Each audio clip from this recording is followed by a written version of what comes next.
Hello everyone, wherever you are. Welcome back to Deloitte Canada's transfer pricing series on financial transactions. Today's topic is located on the second branch of the complexity tree and focuses on interactions between tax and Treasury. It will be presented by Inna Golodniuk, a transfer pricing specialist and financial transactions expert with Deloitte in Toronto. Let's consider the role that tax and Treasury play in pricing of financial transactions, their expertise and interactions in this new environment. Since financing structures have Treasury elements, when it comes to structuring and pricing financial transactions, these are often seen by tax departments as natural expertise areas of the Treasury specialists.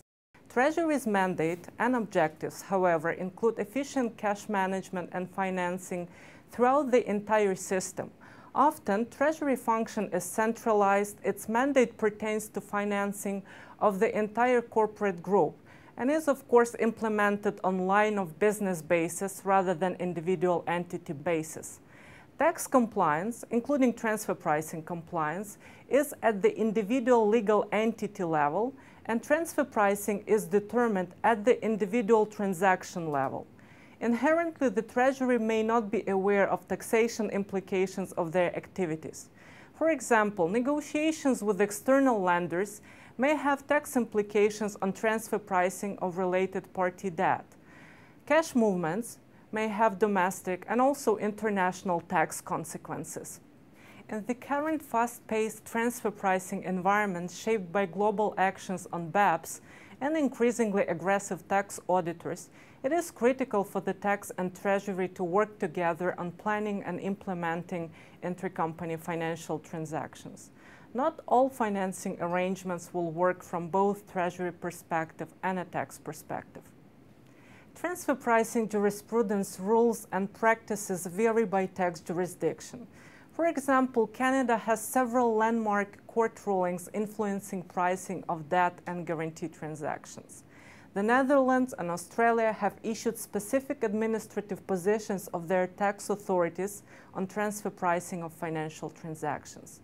Bringing together transfer pricing expertise and also capital market expertise of the Treasury specialists allows to properly address all relevant aspects and to ensure tax compliance. Credit risk analysis for transfer pricing purposes need to formally address implicit support from the parent group. One of our segments is discussing the concept in more detail and how the profession analyzes existence of the parent in transfer pricing of financial arrangements. In the context of coordination between tax and Treasury, I would like to mention that the OECD transfer pricing guidelines now clearly address implicit support, and also there are publicly available methodologies of credit rating agencies on assessment of implicit support. Practices followed by Treasury practitioners may or may not produce similar assessment of borrower and loan credit risk. The main message here is first to be aware of potential differences in transfer pricing and Treasury approaches, and second that tax and Treasury teams ideally would work together and coordinate from the day one of transaction planning. Transfer pricing rules require using data on actual individual transactions that are suitably comparable to an intercompany transaction under analysis. Tax authorities tend to dismiss interest rate quotes and market statistics, which are not actual transactions, of course.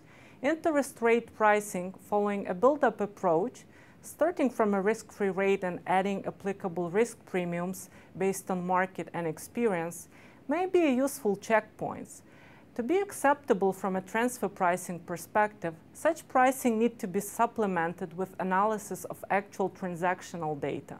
Transfer pricing guidelines suggest also considering alternatives that are realistically available to the borrower and lender as relevant to determination of arm's length prices. Transfer pricing specialists are experienced with pricing methodologies and can perform pricing analysis acceptable for tax purposes. Treasury experts are active in the market raising external debt and have first-hand information on financing options available to them and on their transactions with unrelated borrowers and lenders. Treasury is an important potential source of expertise on internal uncontrolled transactions and market data. Having tax and treasury specialists working together unlocks benefit from these synergies and helps address upfront any inherent differences in the approaches.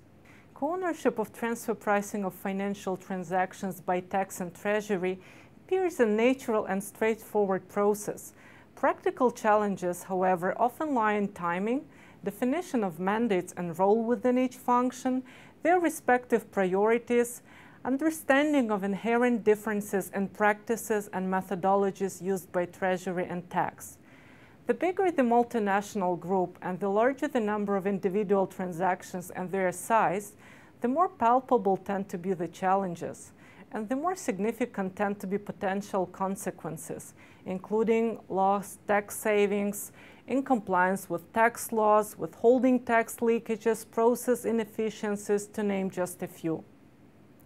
To wrap up, in the current landscape of the aggressive tax audits and stricter BEPS-induced rules on the horizon, many companies, we believe, would benefit from revisiting their policies, processes, and procedures to ensure strong cooperation between tax and treasury when it comes to planning and implementation of intercompany financial transactions.